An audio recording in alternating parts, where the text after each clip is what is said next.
Welcome to Manhwa Recaps, spoilers ahead, watch out, and take care. The manhwa starts off with a starry sky as a man asks for one more cup. We see two men drinking. One of the men, named Hui Ryongja, says that he's waited for decades, but to think he'd only have one cup, calling the other man a cold-hearted person. He pours him another one. He says, come to think of it, when they first met, they were both young.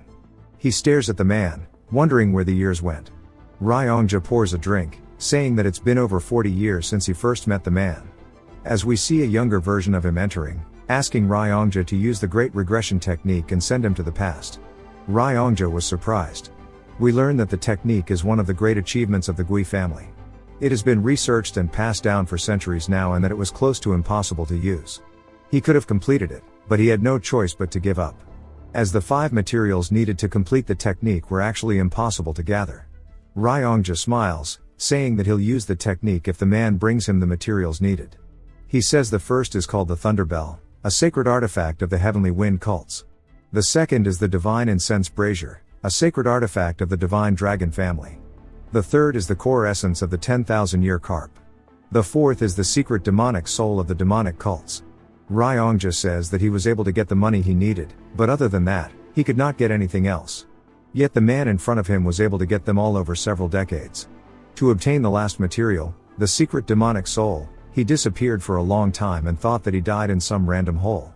He looks down at his cup, reminiscing, saying that it's hard to believe, asking how on earth he got all the materials. The one-armed man takes a drink, saying that he thought that this so-called great technique ought to be cursed due to the materials, and he also considered the possibility of killing Ryongja.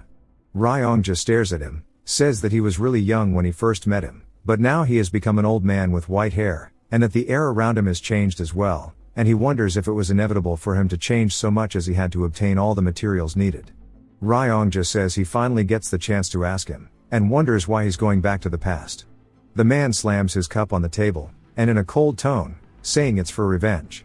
Ryongja is surprised, asking if it was impossible for him to take revenge even with his current skills. The man says yes, and Ryongja asks who he hates so much. Ryongja glares at him, and tells him that his name is Hua Mogi. Ryongja is shocked, as he recognizes the name. He kindly explains that all the leaders of the 3 strongest groups that supported Muram had died in his hands. The Alliance leader was killed, the Unorthodox Alliance leader as well, and the Heavenly Demon. He is the strongest person across all history, Hua Mogi. As we see him standing atop a mountain of corpses, Ryongja asks if he really thinks that even if he went to the past, he'd be able to defeat him.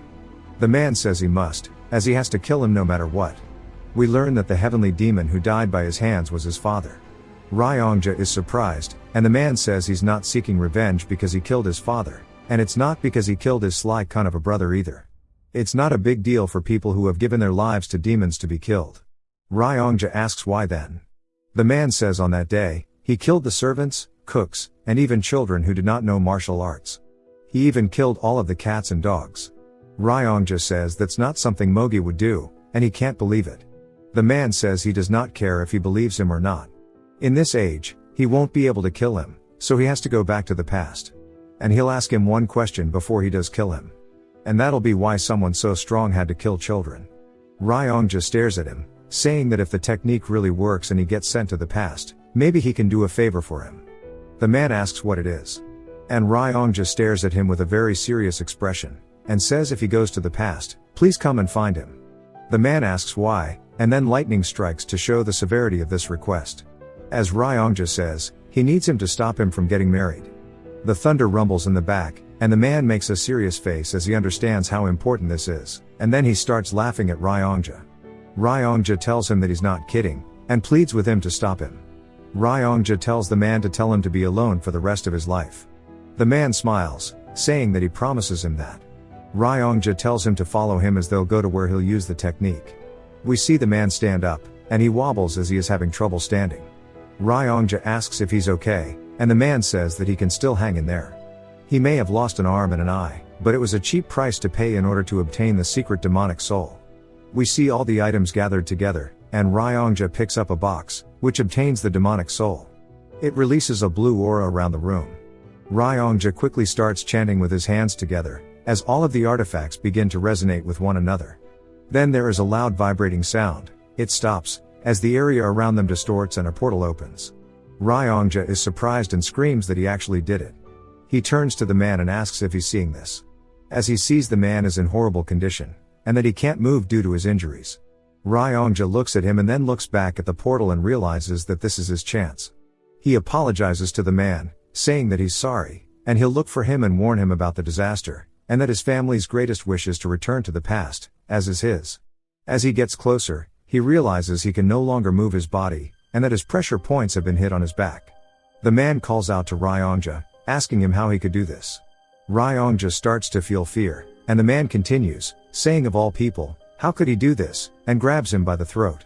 Ryongja begins to cough, and starts crying, saying that he lost his rationality, and he is very sorry. He says that he knows how hard it was for him to obtain the materials, and he should not have done this. The man's eyes are filled with mercy as he releases Ryongja. He says that he's a selfish person, too, and he cares for nobody but himself, and that was how he was able to gather them all. He grits his teeth, saying if Ryongja was anybody else, he would have killed them immediately, but he understands his wishes after all. He extends his hand once more, but this time to pat him on the shoulder, and thanks him for waiting his whole life. Ryongja starts to cry, and the man smiles warmly at him. Ryongja realizes how much his friend cares for him, and apologizes again. Then everything begins to freeze. The man is surprised, and turns around as the entire area has become timeless. He wonders what's going on, and then he hears a loud commanding voice saying that he has all the tests, and he turns to see a deity floating down. The man asks who he is, and the deity says that he is the one who can send him to the past. The deity says that there is no way a human can understand the logic of the heavens, asking if he thought a mere creature and some materials could make traveling back in time possible. He says that the true materials of this technique aren't these objects, but rather the efforts he has offered to gather them all, and he has passed the test, as he has lived his life with one goal in mind, sacrificing everything else, and that forgiving Ryongja was the last test for him. It was actually the toughest test out of everything, but he passed it so easily. The man says if he's passed the test, then to please fulfill his wish and send him back. The deity asks what he plans to do. The man says that he will kill everybody who deserves to die, and save those who don't. The deity asks if that's really all he wishes for. The man continues, saying he wants to live a meaningful life, and the reason he was so desperate is because he regretted the way he lived, and had too much anger for Mogi. The deity asks him specifically what he regrets, and the man says everything. Ever since he was born, none of his actions were out of his own will, and they were all driven by something else. He is pushed around by so many others, and before he realized it, there weren't many years left. The deity thinks about it, and then smiles, saying that he's curious about what kind of life he will live now. He begins to disappear into a golden aura, saying that he looks forward to watching his journey. Time flows back again, and Ryongja is still apologizing. The man turns back to him, and Ryongja says that he knows it's shameless of him to say this, but please don't forget their promise, and then he must stop him from getting married. The man holds back his laughter, and walks towards the portal, telling him to stay well. Ryongja yells out, saying, don't forget about a brother, please. The man goes into the portal, and everything fades to white, and then he opens his eyes in his younger body to see a crowd full of people as he stands atop a platform. He looks up at a statue, saying that he's really done it, and that he has finally come back to the past. He notices something as he begins to feel a presence in the air, and he looks up towards where it's coming from, to see a man staring down at him. The man's eyes are full of complicated emotions, and we learn that it is his father. His father is surprised as we see the man smiling at him with warm eyes, and then somebody yells asking how long he's going to keep them waiting for, and slams his sword into the ground, telling him that it's time to fight. The man says that he sees, and that he remembers this day, as it is the day of the new demon skirmish. The man explains that his father, the heavenly demon, declared that he won't limit the selection of the next cult leader to only his own bloodline. This caused an uproar within the cult because that meant that anyone could become the heavenly demon if they were strong enough. His father showed that he was serious about his announcement and launched a fighting competition amongst the next and original leaders of the cults, the new demon skirmish. The victor of the skirmish would be given a chance to challenge one of the heavenly demon's two sons. Whoever wins in that fight will be given one wish for the heavenly demon to grant. We see his opponent telling him to give up while he still can. The man stares at him with a blank expression, saying that he remembers clearly that he felt offended that he chose him. His decision meant that he thought he was an easier target than his older brother. He bribed the cook in the kitchen asking him to mix the energy dispersing poison into his rice so he can't use his energy. He ended up losing the match due to this dirty trick and tried to tell his father, but he didn't say anything. In fact, he looked at him with eyes full of disappointment. After this, the man did everything he could to try to make up for his defeat, but he kept failing over and over, which made him lose his position in the succession war. Everything started from the defeat he suffered this day. His opponent asks if he is distracted even though he is right in front of him. The man stares at him and asks what his name was again. The man gets embarrassed and introduces himself as Gu Pyongho. The man says he remembers and that he is one of the 7 disciples of the 8 supreme called Gu Chenpa, the Blood Heaven Sword Demon. This is his 5th disciple. Pyongho says that seeing as how he is messing with him, he must be confident in his abilities. The man glares up at his father, saying that he didn't know this in the past, but he now understands based on his father's eyes that he knew he was poisoned, and he was observing how he was going to overcome this problematic situation. Due to still retaining what he learned in his past life, defeating Pyongho without using any inner energy should be easy, but he can't show all of his skills, that he needs to hide them. He raises his fist in the air, saying this in front of everybody that he will fight Pyongho without using any energy. Everybody is surprised, even Pyongho is, and they start saying that he has guts. They start chanting his name. For some reason, the translators put the actual translation rather than his name. So I had to dig through the novel to figure out that his name is GM Muguk. Pyongho starts to get worried that he is losing the crowd and says that he too won't be using his inner energy. The crowd goes silent and they start flaming him for killing the mood, saying that it is going to be boring if he doesn't use his energy either. Pyongho gets annoyed and grabs onto his blade, saying that his sword will cut anything it strikes. Muguk says that he feels foreign in his younger body and he wonders if he will be able to move it as he wants. Pyongho points his sword at him, telling him to unsheath his blade. But Muguk says he won't need it. The crowd laughs at Pyongho, saying that he is being looked down upon. He starts to get embarrassed and says that he won't kill him since he is the leader's son, but he will definitely cut an arm off, and leaps towards him. Muguk sidesteps the attack, saying that his body is able to react instantly.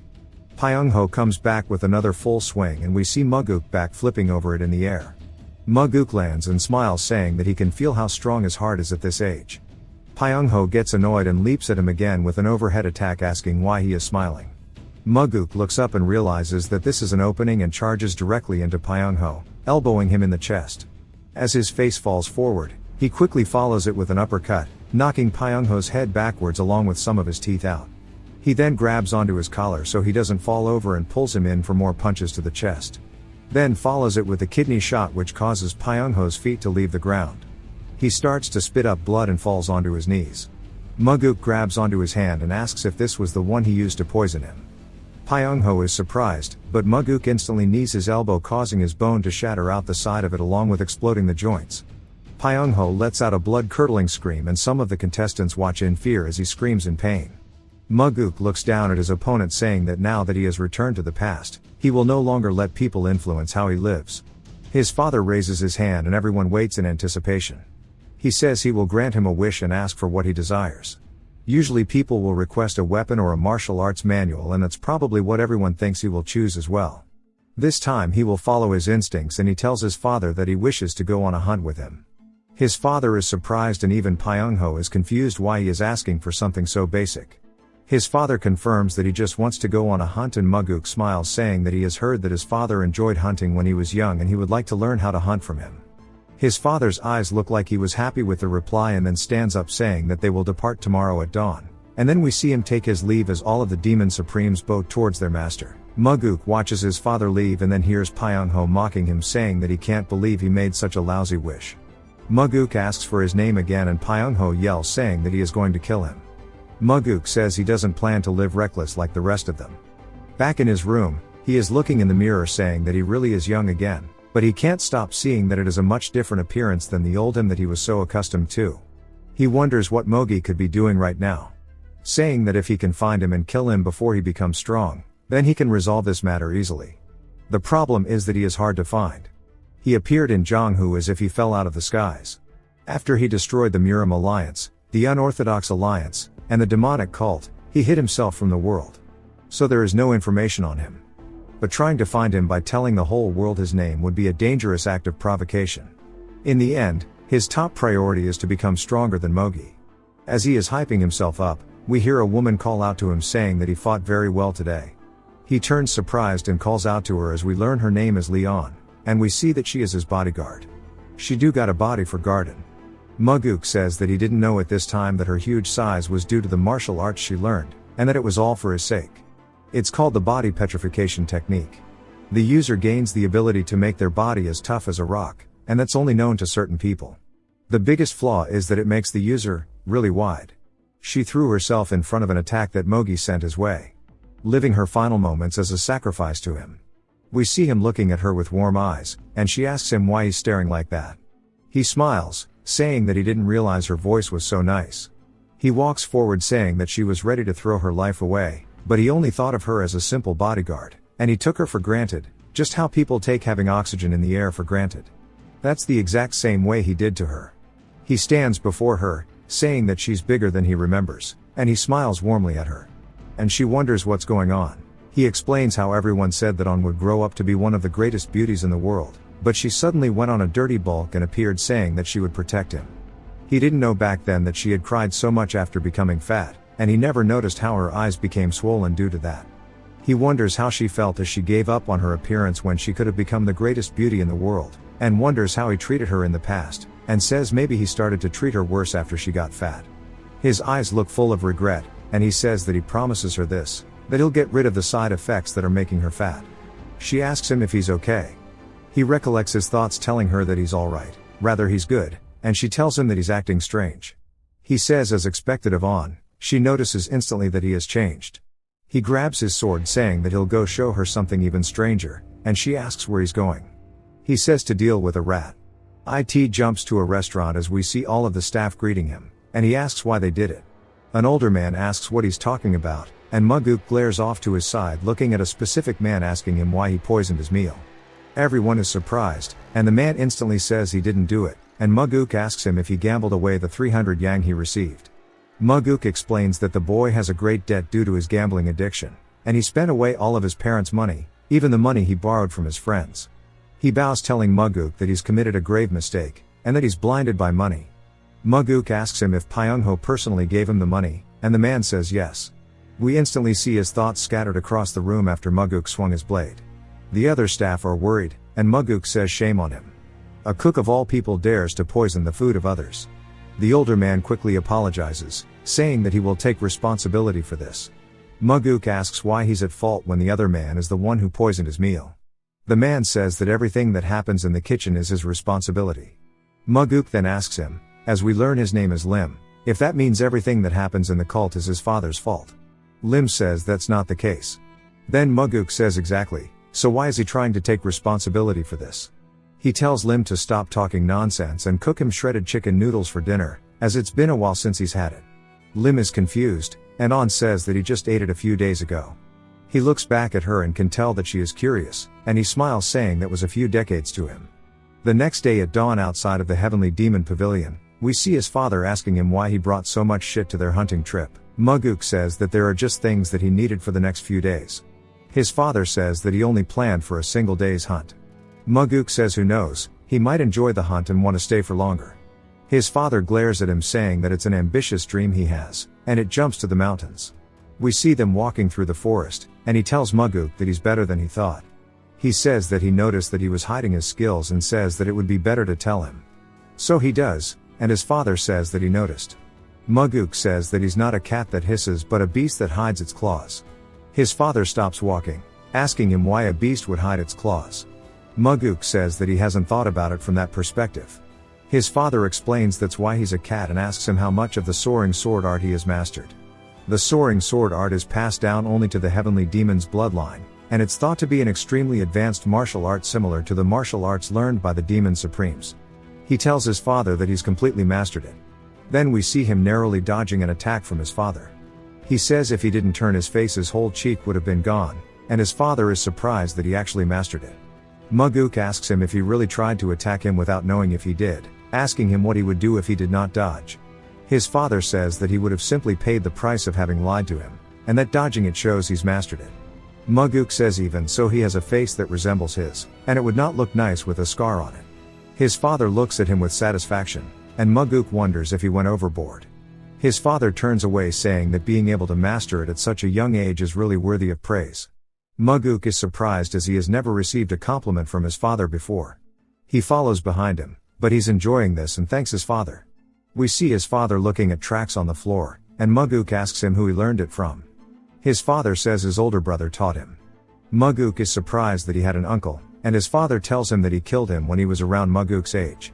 Muguk thinks about what to say and then tells him that he did great, which surprises his father. Muguk continues saying that otherwise he would not have been born. His father glances at him and then continues walking. Muguk says that even his father would have been hurt having to fight with his own family, and he's seen it many times in his past life. The stronger a person seems on the outside, the deeper their wounds are. His father says back then he could not find any other solutions. Muguk thinks about what this would mean as Muguk says that he had no other way to win the successor war. Muguk grips his fist saying that he hopes his father doesn't expect him to find a solution, when he wasn't able to either. He already knows that there's no need for him to even consider that because his brother is vicious and cruel. His father's eyes look a bit sad as he's glancing back at Muguk, and he says that he's speaking ill of his brother when he's not around. It jumps to some more mountains as we see them running up them. Muguk looks up at his father, and explains that he never got married in his past life. That's why he doesn't really know how it feels to have children, so he's curious what kind of existence he is to his father. He makes it to the top, and stands beside him, asking his father if there's something here. His father tells him that it's their dinner.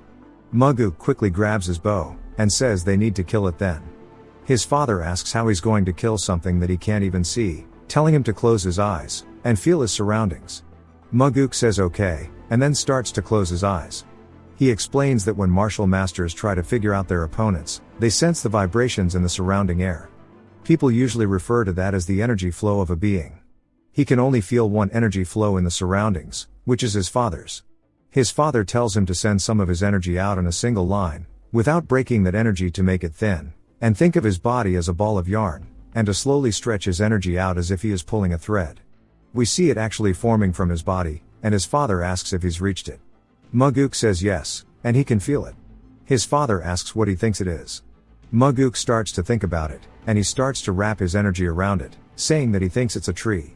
His father tells him to search the area around it, and to do it slowly. We see the energy moving throughout the air as Muguk is concentrating on keeping it in a line. He reaches something, and can tell that it is some kind of animal with thick fur. His eyes open widely, and he says that it's a boar or even a bear, saying that the fur is stiff, and the body is long, so it could be either. His father tells him that he got it right, and it was a boar. He glances down at Muguk, saying that at first he was unable to guess it correctly at this distance as well. He looks back at his father warmly, saying that he was gifted with a body that learns martial arts quickly after all, and this much is not a big deal for him. His father looks at him with eyes full of suspicion. That night, we see a fire, and his father asks how he learned how to cook animals like this. Muguk says he learned it from a book. His father says that learning it from a book and doing it are two different things, and he seems too skilled at this. He tells his father that he's glad it seems that way. He says obviously he'd be good at something he's done countless times. He tells his father that he prepared what he's sitting on so that he could win his favor, and that it was worth carrying all of the heavy baggage.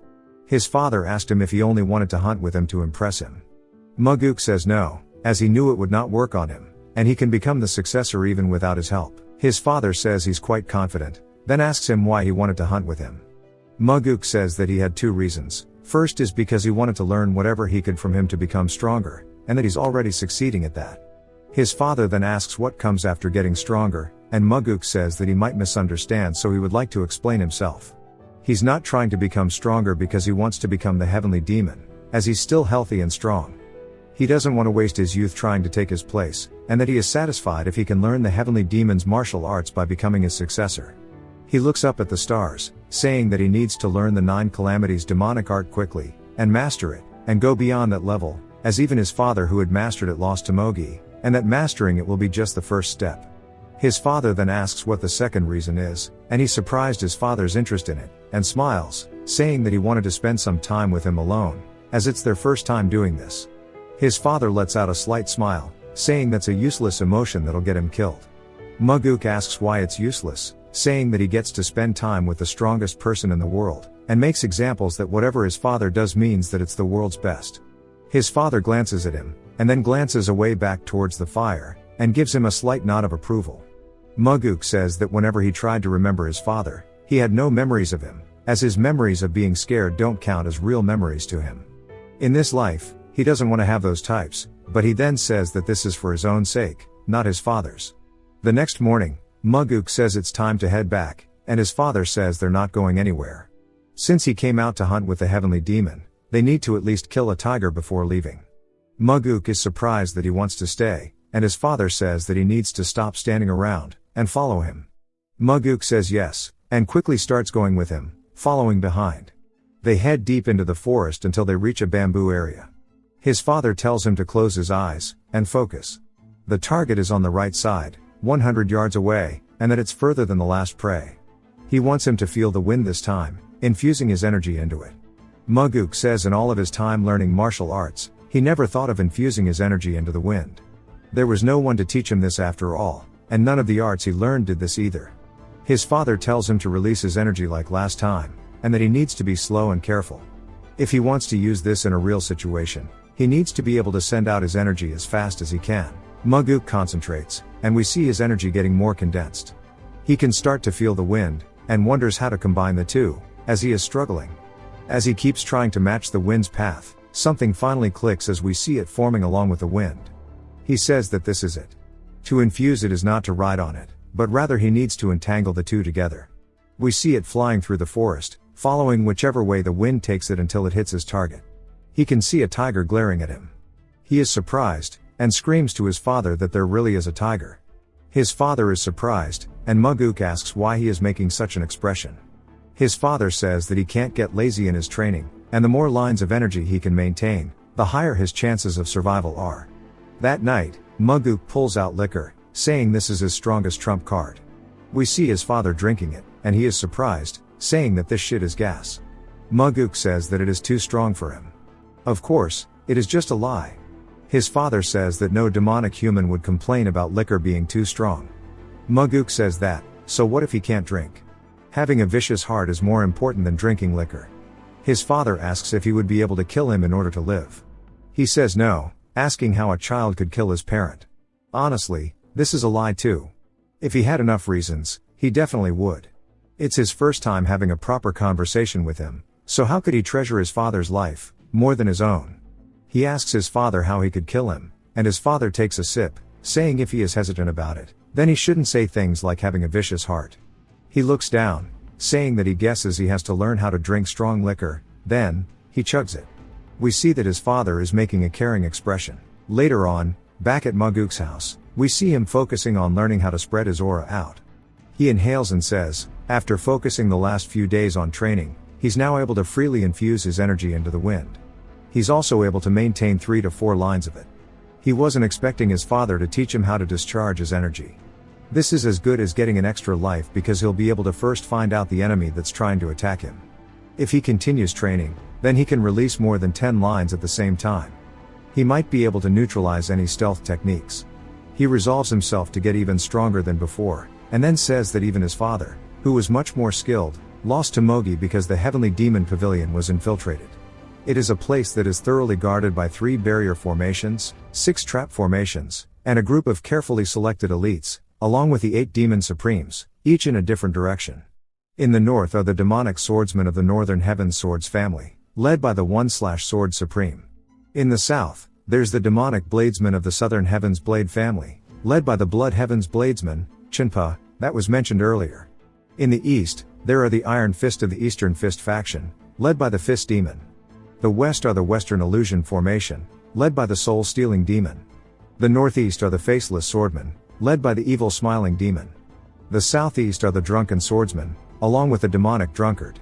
The southwest are the Poison Fangs, who research all sorts of poison, along with the Poison King. And finally, the northwest are crazy monks that follow the demonic Buddha. Lot of demons, huh? Back then, he thought the enemy had broken in from the outside. However, that was not the case, and he later realized that the outer defense was never broken. He's certain that someone among the 8 Supremes let Mogi into where his father was at. There could also be more than one traitor, as they were never found out. But it doesn't matter who it was, because he treats all of the 8 Demon Supremes as traitors. Even after his father died, not one of them sought revenge. Instead, they closed down the demonic cult. That's still an event in the far future, so he knows all about it, and he knows the kind of lives they've lived and what their last moments in life were like.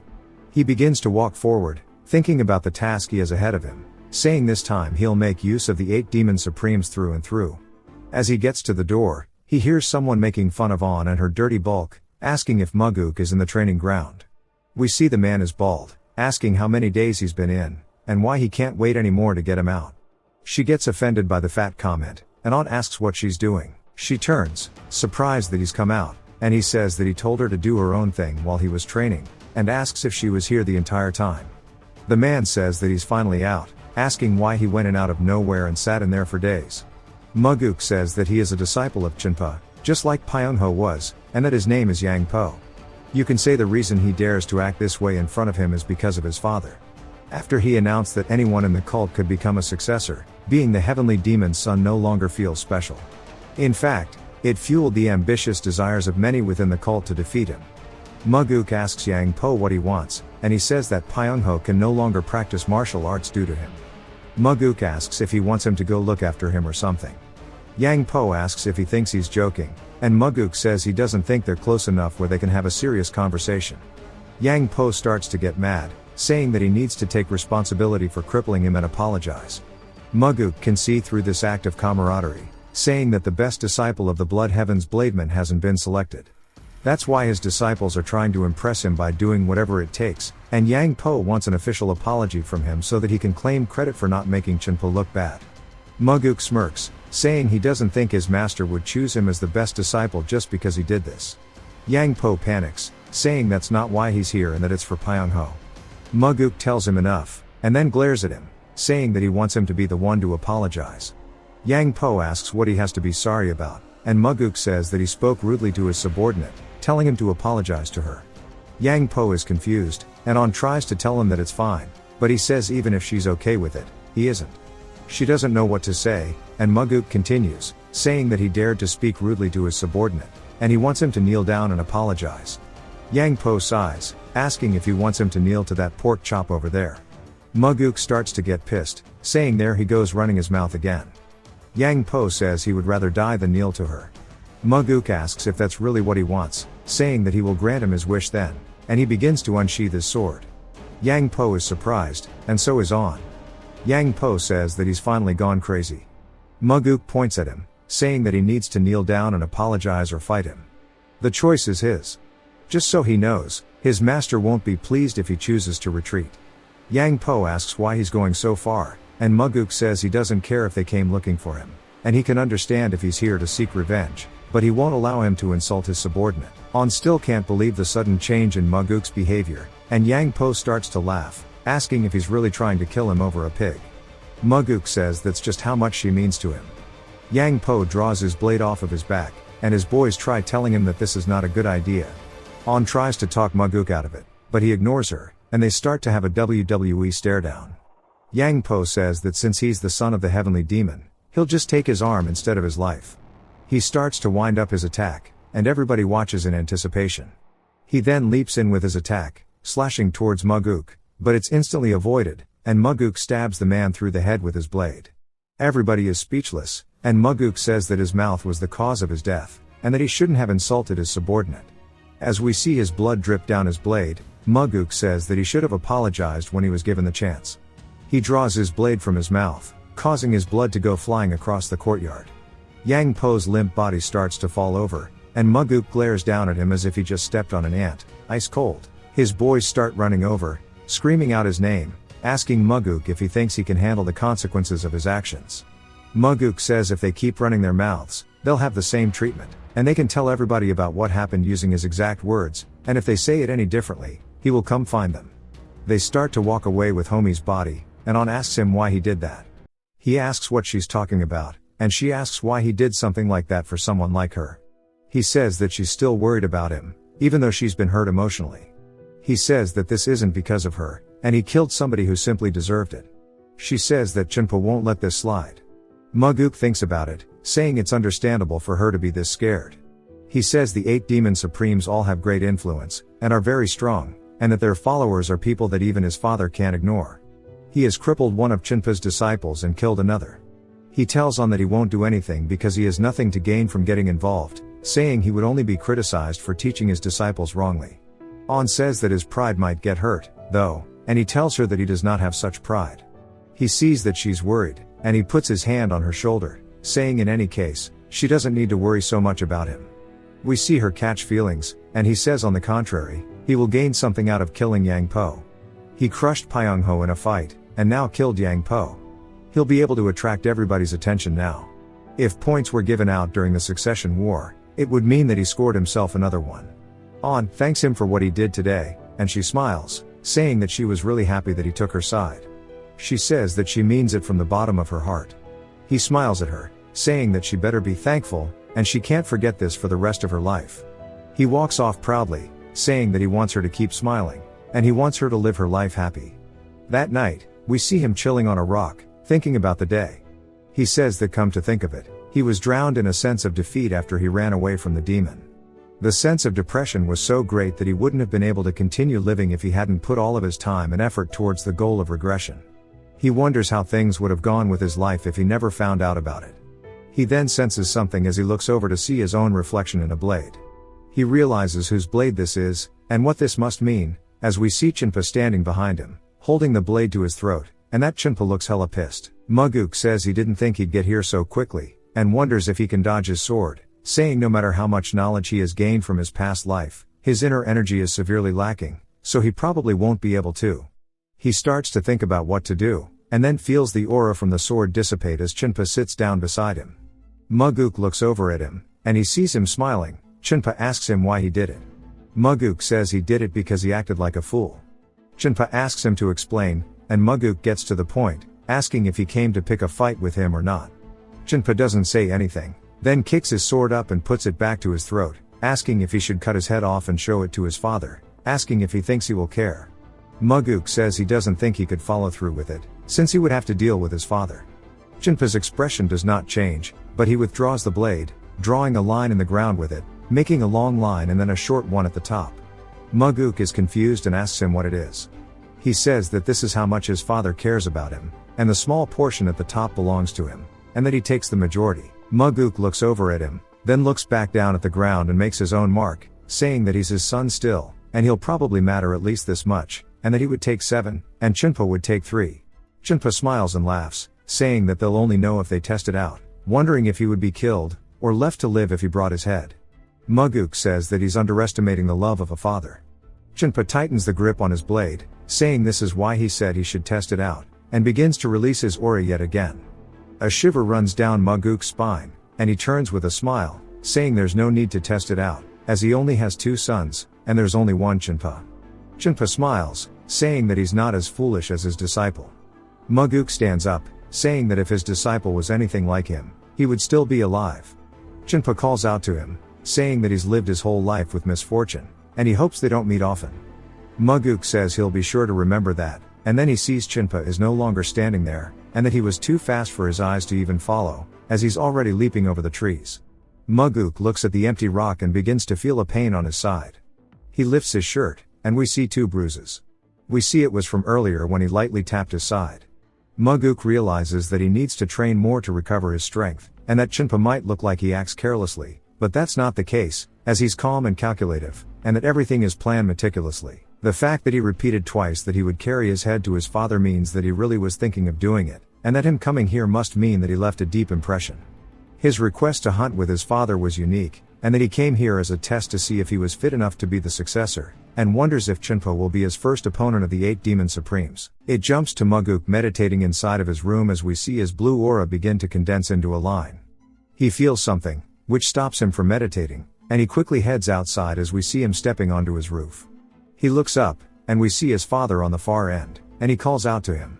His father glances over at him, saying that he heard he killed the disciple of the Blood Heaven's sword demon, changed from bladesman. Muguk thinks about what to say, and then says yes, as he was a disciple deserving of death.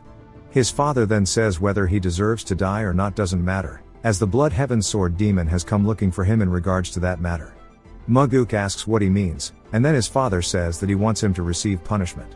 Muguk asks if he is saying that Chinpa really went all the way to him, so he would be punished. His father says indeed, and that was quite unexpected, as he is not someone who would usually make such a request over a single disciple dying. Muguk realizes that this must be Chinpa trying to test the relationship he has with his father, and he wants to see whether his father will punish him or not. Then he would also find out if his father considers him as one of the candidates. His father can tell that he is thinking about something and says that he does intend to punish him. Maguk is surprised and tells him that there is no justification for him to do so, and his father says justification can be made. Maguk wonders what he is thinking about. Maguk wonders what he means, and his father brings up him asking which demon supreme he trusted the most when they were hunting. Maguk says yes. He recalls how back when he asked his father that question, his father did not answer him. His father tells him that it turns out that he doesn't trust anyone, not even the demon supreme. He mentions how Maguk told him that hierarchy and discipline need to be set in order within the cult, and that he doesn't need to give him bullshit like corruption needs to be gotten rid of, and he wants to hear his true thoughts. His father stares at him, waiting for a reply, and Maguk thinks about how to word it. He finally comes up with something, saying that he feels like somewhere along the line they have lost the path to the demon. His father seems genuinely surprised by that answer, wondering what he means by that they lost the path to the demon, so he asks him what the path means to him. Maguk says he thinks that the path to the demon would be the belief that only their cult has to defeat absolute evil. His father makes yet another genuine reaction, asking him what he means by absolute evil. Maguk says that he doesn't think the Orthodox faction is the direct opposite of their cult. His father asks if not the Orthodox faction, then who would be? Maguk continues by saying it would be the absolute evil. The air suddenly gets tense, and he continues, saying that he is referring to the absolute evil that no human in the world can bear. Even demons would despise and turn away from them. The justice and chivalry that the Orthodox faction advocates for might be able to deal with the lesser evils, but they won't be capable of dealing with absolute evil. After all, the Orthodox faction is fundamentally rooted in being forgiving, and as long as they value people, how could they be a match for evil that has forsaken humanity and runs rampant? They are the only existence within the Murim that can get rid of evil that's wicked by being even more wicked. When the great evil that even the Orthodox factions can't kill kneels in front of them, he thinks that's when they will truly accomplish the path of the demon. His voice resonates through the air, and he continues, saying if they can't accomplish the true path, they won't be able to go far, and they must punish themselves so that they can survive. His father looks towards the ground, thinking about it, and Maguk can tell that his father is truly lost in thought, as he has never heard something like this before or even thought because he didn't learn this or realize this from when he was in the cult. That is how he felt when he wandered the Central Plains for his whole life. His father asks if he has any more arrogant thoughts, which surprises Maguk, but he says no, and that's all he had to say. His father says now he knows why Chenpa wants him to punish him, as he's seen something in him, and he wants to use him to test Maguk. Maguk says he probably saw the possibility of him being a successor candidate. His father says yes, or maybe he's just seen someone who will mess the cult up. Maguk says, that old man has good eyes for noticing the extraordinary. His father makes that same look as he did when they were hunting and tells Maguk to follow him, and Maguk asks where they'll be going this late. We see they have made it to the minor heaven cave as they stand before the doors. Maguk explains that this is a place where a candidate or someone very close to the heavenly demon would go to be tested, and going in is easy, but if they can't get through the trials in it, they'll be stuck within it forever, and it has a success rate of about 50%. Half of the people who are blood related to the heavenly demon that went in have lost their lives. This place is so dangerous that even his overly ambitious brother hasn't mentioned that he wants to go in, but this is a place that he must pass at least once if he wants to become the heavenly demon. Maguk asks his father if he's planning to get him to go in, and his father says he went in around his age. Maguk asks how long it took for him to get out, and his father says it was 2 months. Maguk is surprised, as his father is known to be the most talented in martial arts among all the heavenly demons so far, yet it took him that long. His father says he was the only one to make it out in 2 months, and the rest on average take 3 years. Maguk asks if he's really being told to go in there without preparation. His father says this is the form of punishment, as he told him about on the way here. Maguk begins to sweat nervously, thinking about it. He says his father is sending him into a place where he could die just to punish him, asking if he really doesn't care about him at all, or maybe he's wishing that he could become stronger and come out of there alive. Maguk's worried face slowly turns to that of him smirking, and he says that since he's come down to this, he'll try to come out even earlier than his father did. His father begins to grin, and he tells him to just focus on staying alive first and foremost. Maguk heads inside as he begins to pass through a very strangely designed hallway. He wonders how terrible this place is going to be for so many people to get stuck in here. As far as he can see, there are no enemies, so he continues to walk forward down the hallway until he comes across a stone tablet with instructions on it. It says, "First, Cut down all your enemies without using sword aura or enhanced sword aura. Second, if you cannot succeed within the time limit, you shall be given another chance 10 days later. Third, those who are ready, stand within the crimson circle. Muguk looks around and sees some grain bowls and wonders if that's supposed to be what he eats while he is here. But he decides there's no time to waste, and he'll start right away. He heads straight into the circle. He begins to hear a sound as he turns to see the room fill with dolls immediately. There's not just a couple, there are tons of them, and they all have red marks drawn on them. He says that must be where he is meant to slash them. He quickly begins to follow the guidelines, cutting one's head off and then the other in half. He looks for his next opponent and continues forward, following the red marks for each and every one of the dolls, as if he was dancing with his blade. As soon as he finishes, he stops himself from sliding too far, and then sees another red mark on the next doll. He says these dolls are much tougher than he thought. One begins to go down to the floor, and he realizes it would be extremely bad if he let it. So, he quickly charges forward, dealing with the one that is trying to get down. But, in that same time frame, 3 more begin to descend as well. He dashes forward as fast as he can, cutting one in half, following it with a head strike, cutting another one in half, while simultaneously killing the next. He slides once more. But he has too much speed to stop. As the last one begins to go down as well, he grits his teeth, then shatters the ground due to the force he generated from charging forward. The other doll continues going down, now only has its neck visible, which is luckily where the line is. He gets it at the very last second, cutting the doll's head off.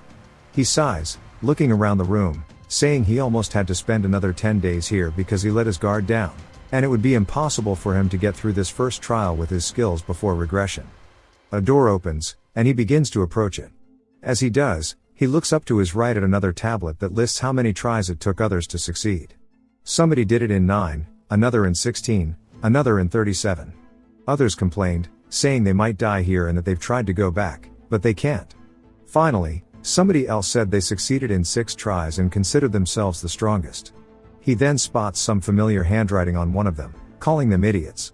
It's none other than his father's words. He laughs, saying although his father's not wrong, he can't believe he berated their ancestors. When Muguk gets to the next room, it is full of weapons adorned all over the walls. He looks closer, saying that seeing how there are so many types of weapons, this trial seems to be one where he'll need to make use of them. The stone tablet for this room gives him instructions. First, use the swords hung on the wall to split the stone in half within 2 hours. Second, you may use your aura. Third, if you cannot succeed within the time limit, you shall be given another chance in 20 days. Our boy does as instructed, standing on the crimson circle, which causes the floor to open up, and a stone platform rises with a ball on it. Muguk looks down at it, asking why he has such a long time limit to cut such a small ball. If he uses sword aura, he could cut hundreds of these in 2 hours, so there must be a reason for the instruction. He grabs one of the blades off the wall and swings down, leaving the ball unscathed as the sword breaks. He says that he guesses slashing it won't work. In that case, he'll use his enhanced sword aura to cut this in half and quickly move on to the next trial. As he begins to channel his aura into his blade, he realizes something and begins to withdraw his aura, pointing his sword down, saying it would be too easy to pass like this. He wonders how the others did it. One person said they did it on their first try using enhanced sword aura. Someone else said it took 89 tries to cut it in half without aura. The others are just wondering how the hell it could be done. One person claimed they didn't even have sword aura to begin with, and they started calling out the guy who said he did it without aura a liar. Muguk wonders about his father and says, absolute nonsense. If there's heat, you lose. Muguk wonders why he said that. His usual self would just berate them and get it over with, like he did in the first trial. He recalls the wording on the stone, you may use it rather than telling him to use it. He realizes that this trial must truly only be passed without using sword aura at all. What his father said was some sort of warning, to not use enhanced sword aura because heat is generated when enhanced sword aura is used. He swings down again, breaking a sword, then an axe, and even a hammer. We see him gassed out, saying he can't even leave a scratch on it, and he wonders how he's meant to split this without aura as his time is almost up. He begins to debate using sword aura, but holds himself back and lets out a sigh, saying his father must have done it without sword aura. Then he thinks about it since it's his father and says there must be a clue. He begins to focus his aura into strings, directing them straight toward the ball. He starts inspecting it and realizes something, saying he can detect a faint line that he couldn't see with his eyes. He raises his blade, focusing on where the line is, saying this is not an illusion, and the faint lines form a perfect circle around it. He readies himself, then swings his sword, cutting the ball in half, following the guidelines that he sensed with his aura. He happily yells, saying that he did it, and inside the ball, he sees an even smaller ball and recognizes it as the demonic essence pill. We learned that the demonic essence pill is something that, if a demonic human who has learned demonic martial arts consumes it, they would be able to get a tremendous amount of energy. If he had cut the ball with enhanced sword aura, the pill would have exploded due to the heat. This is a reward that's given to the person who cuts it just with the sword. He smiles and thanks his father for warning him not to create heat. He begins to channel his energy to consume the pill. It starts to go toward his face, then his core begins to shine as the energy swirls out from around him as he successfully consumes the pill. He opens his eyes, lets out a sigh, and then stands up. He immediately starts throwing hands with the air, saying he can feel a strong power in his body that he didn't feel before. The thing he liked most was energy, and now he's acquired it. In the next room, the rules are laid out. First, differentiate life and death. Second, if you fail, you shall be given another chance 5 days later. Third, when you are ready, stand in the circle. He wonders what kind of trial this will be, then stands in the circle. The floor opens up as another stone tablet rises out of it, with things on top of it this time. He looks towards it, then looks closer realizing there are herbs on display. He says this must mean that he needs to identify the poisonous ones from the non-poisonous ones. He smiles, saying he searched everywhere for the ingredients that Ryongja had asked for and that he knows how to differentiate all sorts of herbs and poisonous plants. He even knows their effects, so this is going to be a free trial for him.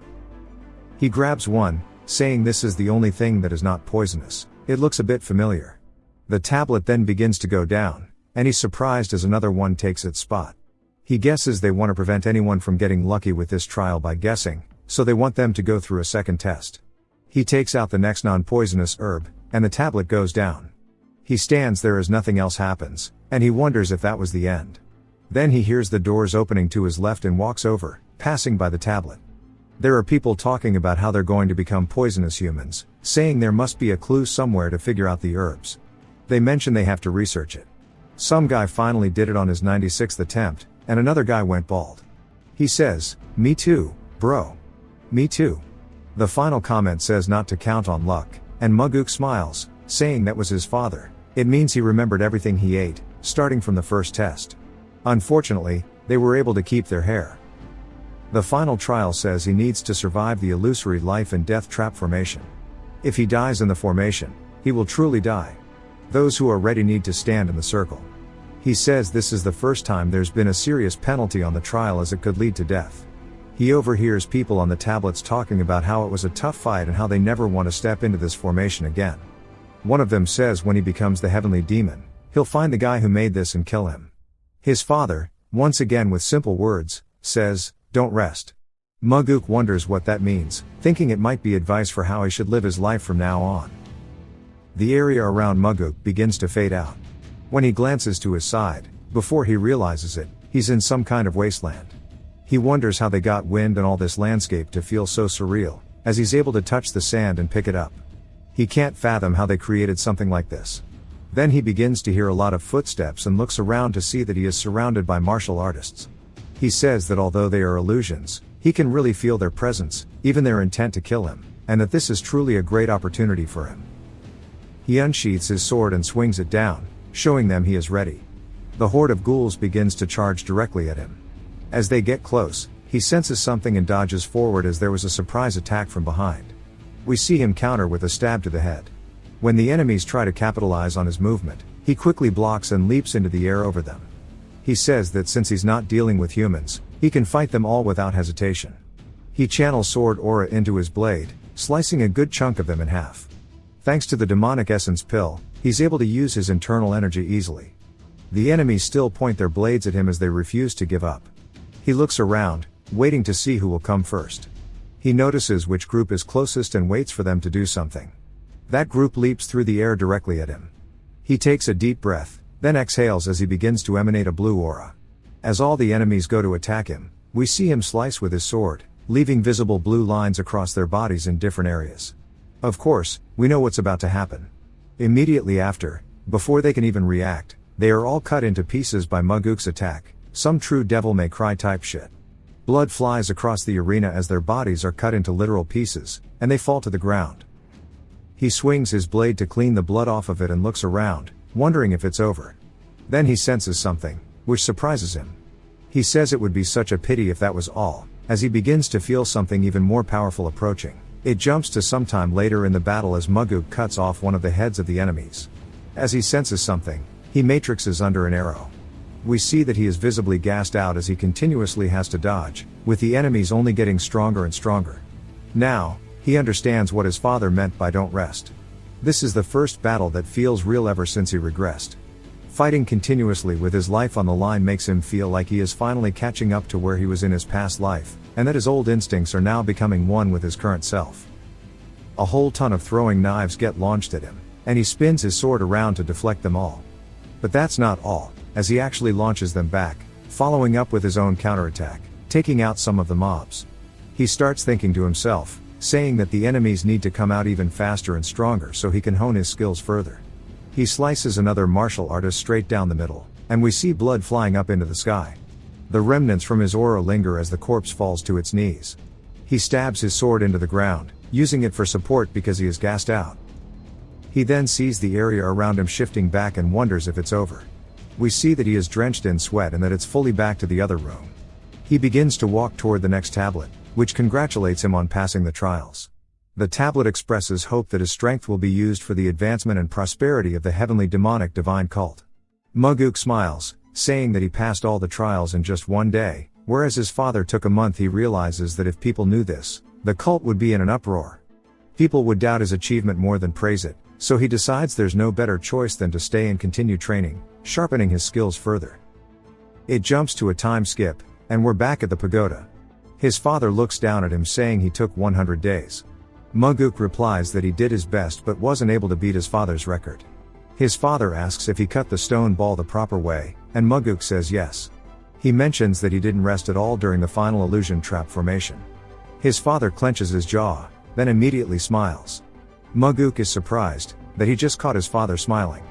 But when he looks up again, his father has a stern face, and Muguk wonders if he saw it wrongly. His father says that at least he's not a fool. Muguk responds saying of course, he is the great heavenly demon's son after all. His father seems satisfied with that response. Muguk explains that before he regressed, he thought his father enjoyed pitting his children against each other in life and death fights. But now, he thinks he understands his father more. He realizes his father is someone who would endure his children's deaths if it were for the sake of the cult. He knows for sure now that his father doesn't simply enjoy watching them fight. We then hear a voice, and an older man steps forward, saying it's incredible that Muguk made it through in just 100 days. This man is the second in command of the cult, the chief advisor, Shima Myung, and the person Muguk's father trusts the most. Muguk greets him, saying it's been a while. Myung says he's glad to see him here because there's something regarding the cult that he wanted to discuss. Muguk is surprised that Myung wants to discuss cult matters with him, as it implies that his father supports this. Myung explains that last year they received an anonymous letter about ongoing corruption within the demonic army. Muguk begins to think about this, knowing the demonic army is one of their combat groups and that its leader is the blood-related sibling of Chinpa. He wonders if Chinpa is involved in this too. Myung goes on to say that they conducted a separate investigation but it ended in failure, as the officer dispatched was killed. Muguk asks if the demonic army killed him, and Myung confirms, saying the person responsible committed suicide afterward. Realizing the implications, Muguk knows this is dangerous. He acknowledges that anyone found complicit in corruption will be executed, and those involved will go to any lengths to hide their crimes. Even as the investigation officer, they won't let him off easily. He asks Myung if he is really being sent to do something that could kill him. Myung says yes, of course. He will have to put his life on the line for this mission. Muguk looks to see what his father is thinking and realizes this must be another test. His father reminds him that Muguk had once said he would control the ball and hold them by their leashes. Muguk says that would be something he did after he had become the heavenly demon. His father asks if he is scared to do this. Knowing he can't refuse, Muguk agrees to take the mission. His father remains stoic, but I think that's a look of pride. Though Muguk is unsure of his father's true plan, he vows to put on a good performance for him. Muguk then requests to have a drink with his father, as it might be his last chance, but his father instantly gets up and walks away. Left with Myung, Muguk awkwardly comments that his father acts tough on the outside but actually cares for them. Myung says that's not the way he sees it, and Muguk cringes. Back outside, we are introduced to Seo Darion, a special investigation officer from the Nirvana Pavilion. Muguk looks annoyed, asking why Darion is here, as he specifically asked for the most beautiful woman from the pavilion. Darion jokes that he must be the most beautiful woman in his leader's eyes, further annoying him. Muguk brushes it off, saying they should just get to work. Darion asks if they're leaving right now, and Muguk says yes. Muguk then turns back to Darion, asking what kind of person the demonic army commander is. We learn that his name is Gu Chenyang, the younger brother of Chenpa, and this is his 8th year as commander. Under Chenyang's leadership, the demonic army has risen to a level where everyone acknowledges them as an elite force. Muguk comments that it just means they're good at their work, and Darion agrees. As Muguk walks up the stairs, he stops and turns back toward Darion, who asks him what's wrong. Muguk questions if Darion doesn't intend to investigate the corruption in the demonic army. Darion says he does, but Muguk asks why he's so monotonous, as there's no enthusiasm in his voice. Darion explains that even if they uncover the corruption, nothing will change. Muguk wonders what he means, asking himself if Darion is implying that unless the executives of the cult are changed, nothing will happen. Muguk continues walking forward, then asks Darion if he's not scared, and Darion responds that he's not. Muguk presses further, asking how that's possible, given that the previous officer died. Darion reveals that officer was his direct superior and the person who taught him. Muguk now understands why Darion acts the way he does. It's not monotony, but sadness. We are taken to the demonic dragon court as two men are asking someone where they are from. We see it's none other than Darion and Muguk. Darion introduces himself, saying he has business with the demonic army commander. Muguk is surprised by how bold he is. The guards start to laugh, saying he doesn't look special at all, maybe in the head, though. They tell him he can't come through without permission. Darion opens his book and takes out a document, saying here is the official order. The guards stick to their previous words, saying they'll report to their supervisor. Darion says there is no need because they will meet his supervisor personally. The guards tell him once more that he can't enter without the permission of the higher-ups. Darion asks if they're going to stop a special investigator with an order document. The guards ask him what kind of bullshit he's talking about. Special investigator or not, once he's here, he follows their rules. Darion starts to panic as they keep calling his orders bullshit. The guards say exactly, the only thing he is going for him is his title of special investigator. Other than that, he's powerless.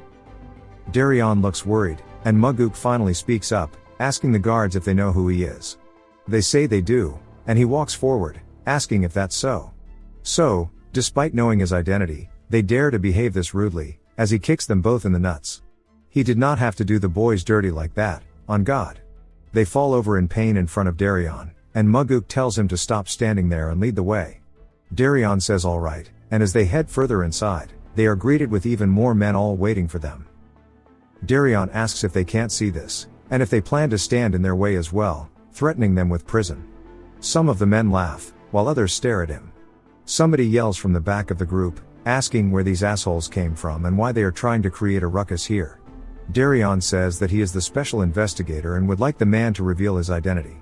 The man introduces himself as Go Dang, the first corps captain of the demonic army, asking if that's good enough. Darion recognizes him, saying he is notorious for committing atrocious deeds even among the demonic army. Muguk waits, as the man walks forward, asking why they aren't saying anything. Darion introduces himself, telling the man to watch his tone as he is here under official orders.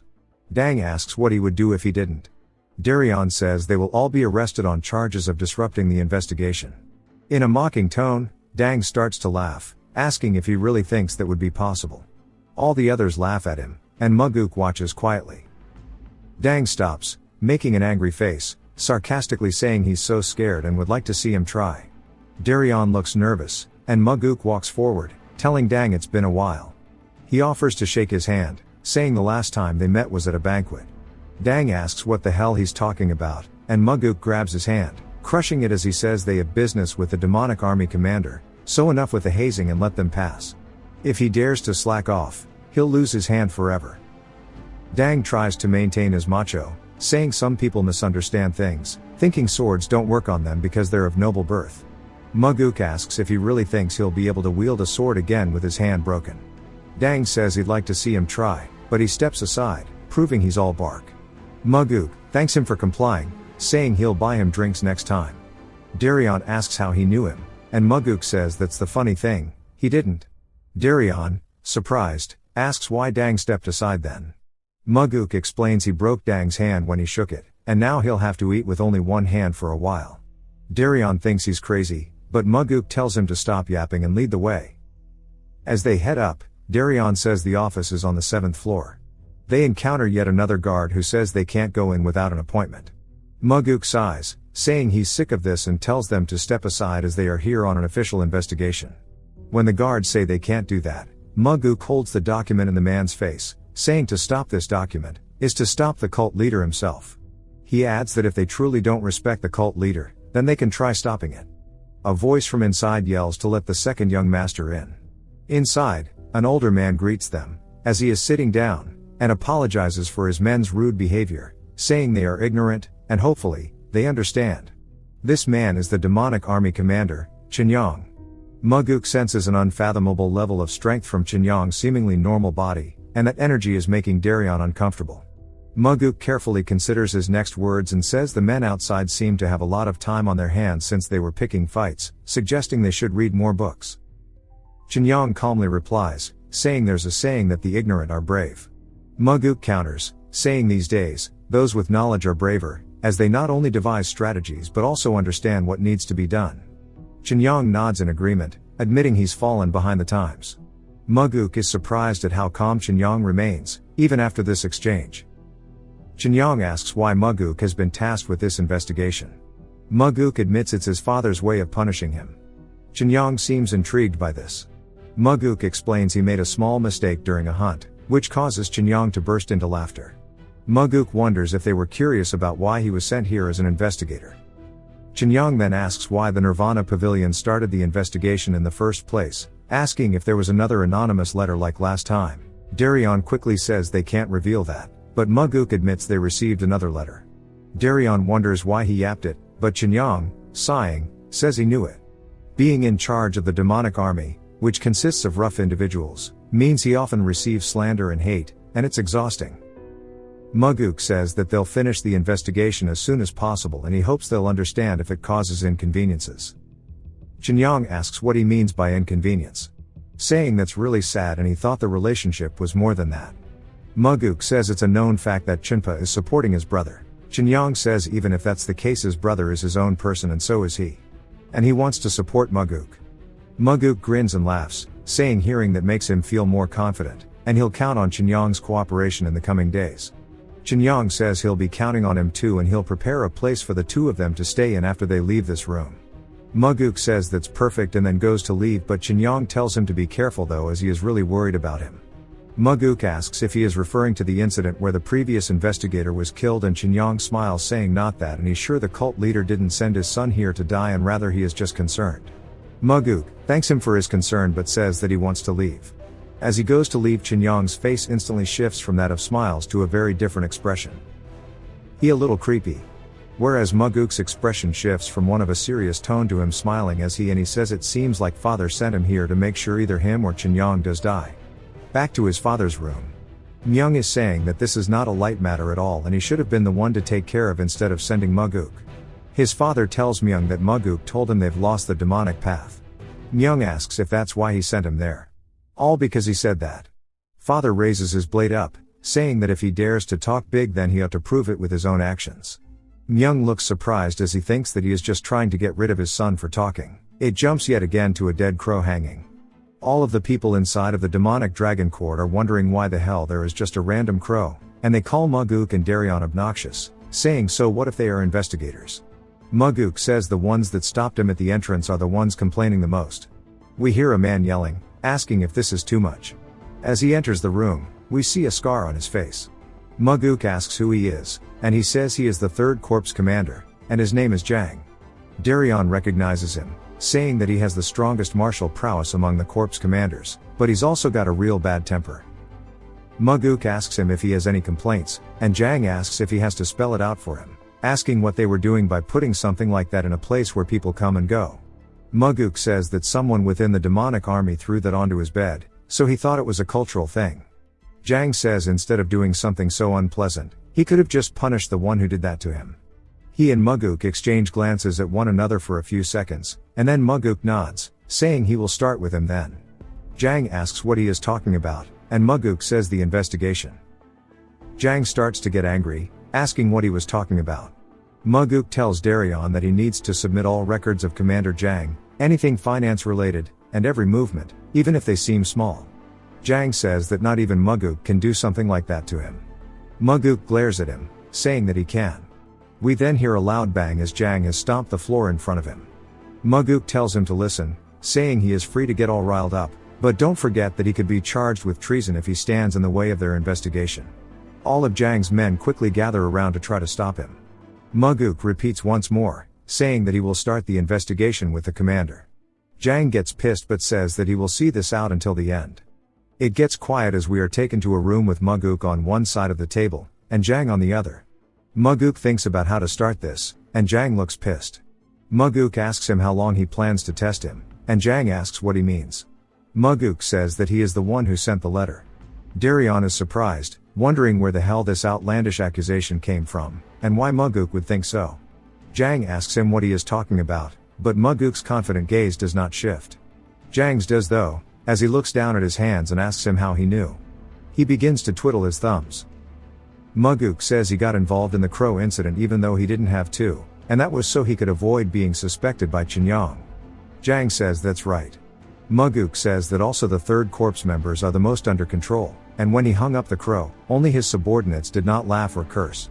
Jang is surprised by how attentive he is, and Muguk says that a little while ago his subordinates also worried about him, and stopped him.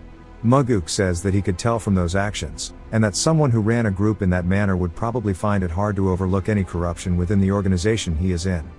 Jang is silent, as he didn't expect to be found out so easily. But that's not the only reason Muguk made such a guess. Muguk recalls when Daryon told him about Jang and his temper, he remembered something from his previous life. An incident where the strongest corps commander had died, and he probably got killed by someone because he sent the letter to resolve the army's problems. Jang says he didn't know if the letter would work, so he didn't write the exact details down, though he never imagined that the second young master would come to perform the investigation. Muguk asks what he thought about it when he heard. Jang says that he's sorry, but he thought that they were truly done for. Muguk sighs, asking if it is popular for youngsters to be so honest these days. Daryon says that he's younger than them though, and Muguk says my bad. In any case, what on earth is happening in this place? Jang's facial expression shifts once more to concern, and he says that Chinyang is using the army for his personal reasons, and he's been taking money for assassination requests, and making his subordinates do the jobs. Muguk's surprised, saying that he thought he was just getting bribed by some martial arts group, but this goes far beyond what he had imagined. This is already a serious problem for the army to have martial masters moving as they please, but now they're moving merely for financial gain. Daryon asks how this is possible, and Muguk says by adjusting the numbers of members within the demonic army, the first corps would probably be the ones doing it. Jang's taken aback, asking how he could possibly know that. He says just like how he knew after he saw how the third corps reacted, that the first corps members were the first to stop them. They were also the ones who cursed the most after seeing the Crow. Muguk asks Jang how he figured it out. Jang looks down at the floor, saying that the martial artist who was said to have committed suicide after killing the previous investigator was his friend, and he was the first person to send in that letter. Muguk asks how close he was with him. Jang starts to bite his lip, regretting it, and says he had joined the cult at the same time as him, and that they were basically family. Muguk then asks him who he thinks killed him. Jang says that Chinyang gave the order, and that Dang personally killed him. Muguk says if what Jang is saying is true, then there is an immense corruption case, as the entire first corps is involved. They've even gone as far as to kill an investigator, and he wonders if his father or Myung really doesn't know about this. He's sure that they do know to a certain extent, and he's trying to test him to see if he can resolve the incident even though he's up against Chinyang. Muguk tells Jang that he had a good friend. Jang says he was a good friend indeed, but if he had been a good friend back, he would have done something about his death. Muguk and Daryon give him empathetic looks. Then, Muguk, Thanks Jang for being courageous. These are words that Jang really needed to hear, as his eyes begin to water up, and he starts crying some manly tears. Bro is a great friend.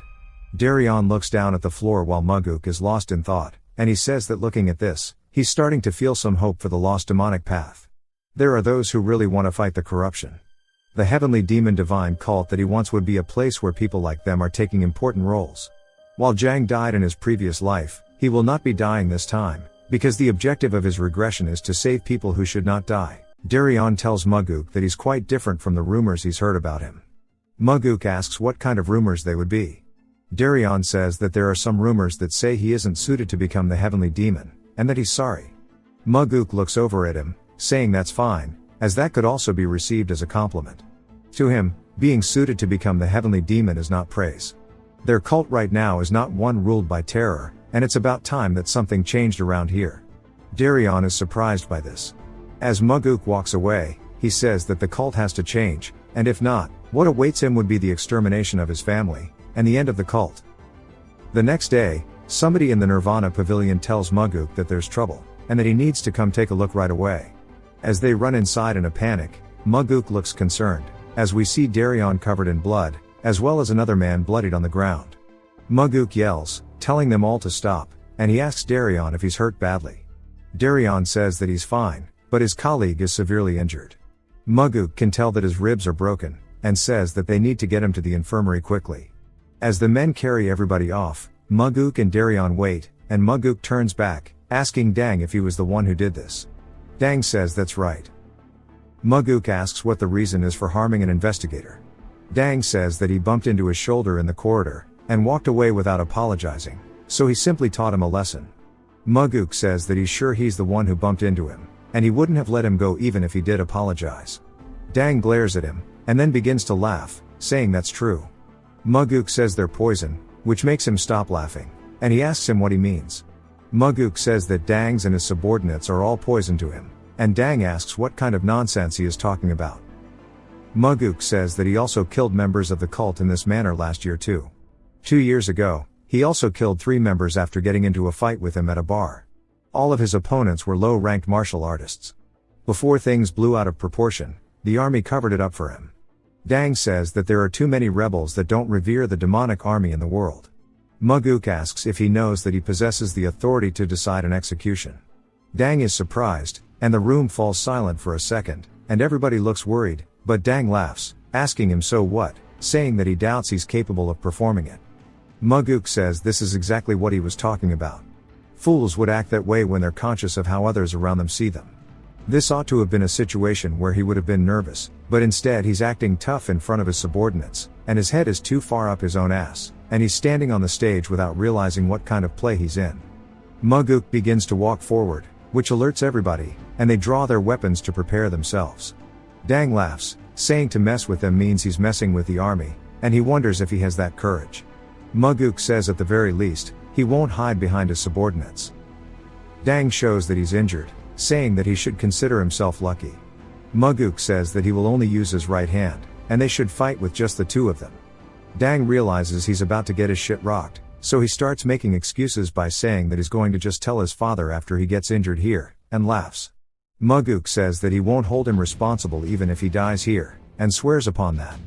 Daryon wonders what he's trying to do here, and Dang begins to smile, and then draws his blade, telling him they should fight then. Daryon then tells Muguk that Dang is ambidextrous, so he is as good with his left hand as he is his right. Muguk says this must be why he was acting so confidently, and he draws his blade with his left hand, pointing it at him. The air gets tense as the first sword swing comes out. As it was Dang's blade, Muguk sidesteps it. The force from the attack is enough to shatter the ground behind Muguk, making Daryon and some of Dang's subordinates catch strays. Dang then thrusts his sword towards Muguk, who flips through the air, and Dang tries to counterattack, but each and every hit is blocked or dodged by Muguk.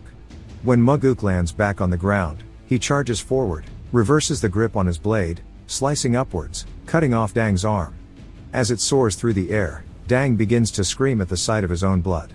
Muguk gets tired of him yapping, so he smacks him straight in the face, breaking his teeth with the hilt of his blade. Dang falls to the floor, and all of his men begin to charge Muguk, saying that they need to protect their commander. Daryon calls out to Muguk, But Maguk glares at the oncoming enemies, and instantly kills 3 of them by stabbing them in the throat with his sword. As they fall to the ground, and begin to bleed out, Daryon and the rest of the men are surprised, and Maguk says that the crimes of those who just died are treason. Dang begs Maguk for his life, but of course, sounds like he has a severe lisp. Maguk glares down at him as if he was looking at a bug. As Dang crawls over, he feels nothing but disgust, and Maguk asks him if he knows what happened to the families of the people he killed in the bar that night. Dang looks up at him, because of course he doesn't. Maguk says that he doubted it, since he acted like he didn't care, but people lost their father, son, and a husband.